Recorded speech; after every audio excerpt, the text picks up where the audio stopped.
Hello, I am Bert van Wee, Professor of Transport Policy at Delft University of Technology, the Netherlands, and Scientific Director of Trail Research School. One specific type of journal papers is a so-called literature review paper, which from now on I will abbreviate as an LRP. Many researchers, even experienced researchers, struggle with writing an LRP. Therefore, David Bannister of the University of Oxford and editor-in-chief of the journal Transport Reviews and I wrote a paper explaining how to write such a paper. The full paper can be downloaded from Transport Reviews' website, even if you do not have a subscription to Transport Reviews. And I teach a 3-day trail course on how to write an LRP. In this lecture, I will summarize the paper and the course. I will first discuss why you would write an LRP at all. A good reason is that it contributes to giving you the reputation of a learned scholar, a leader in the field, an expert. Secondly, it allows you to position your own research, and it can provide you the basis for further research. For me personally, an important reason is that I've learned a lot writing LRPs, and if you, like me, are curious about many topics, it is fun reading a lot and writing an LRP. And if you have read a lot anyway, and an LRP is a good form of output to harvest what you have done. In some cases, LRPs receive many citations, and it sometimes can be useful for education. Finally, you can easily do the research as a standalone activity. But there are also reasons to not write an LRP. Maybe someone else already wrote the LRP you have in mind, or there are not enough papers to include in your review. Maybe an LRP does not add enough value. I will come back to this later in this video lecture. Or writing an LRP is too time-consuming. And writing an LRP is not straightforward. There is no standard template. Or it could be that an overview will do the job for you. And finally, some people simply do not like writing an LRP.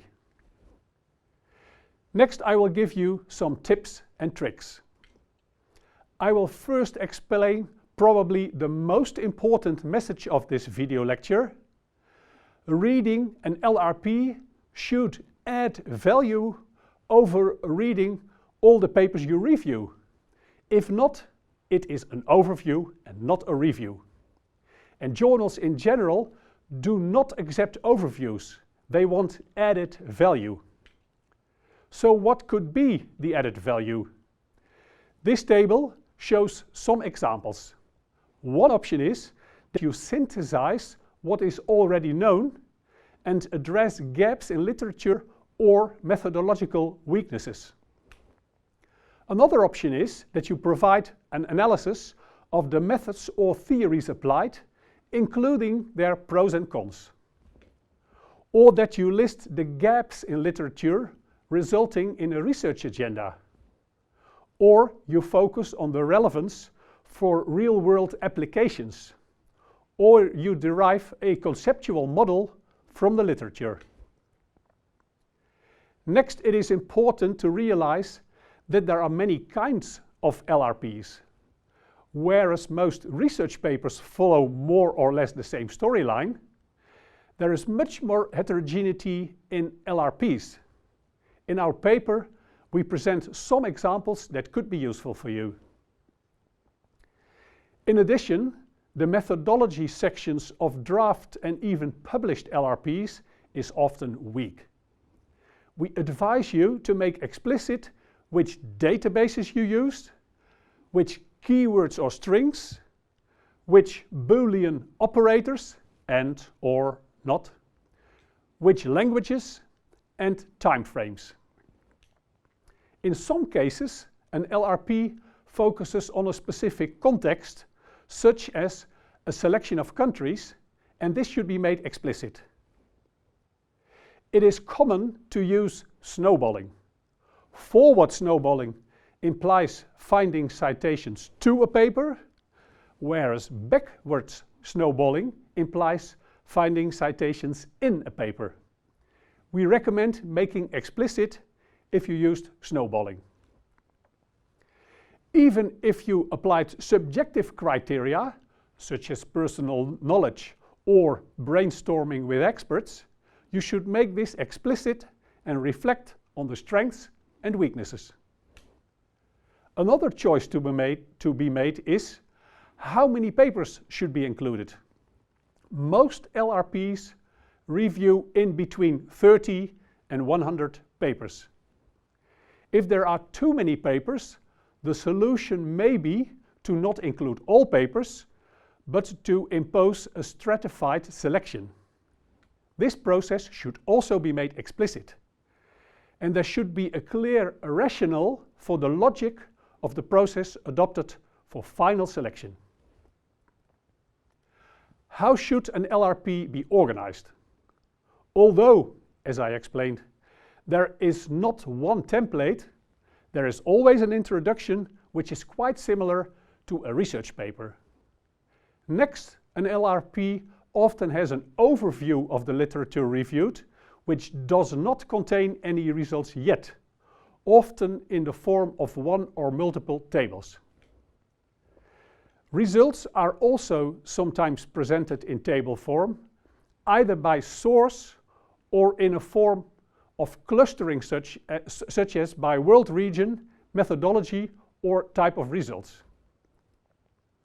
We have often experienced that authors of LRPs sometimes overlook the obvious results that are often, but not necessarily, descriptive and characterize the body of literature in general terms.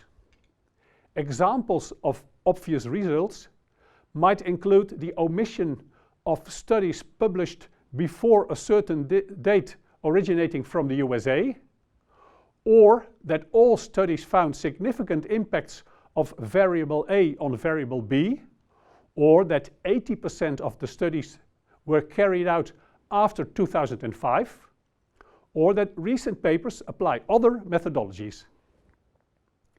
Before writing an LRP, it is important to think about the journal of first choice for submission.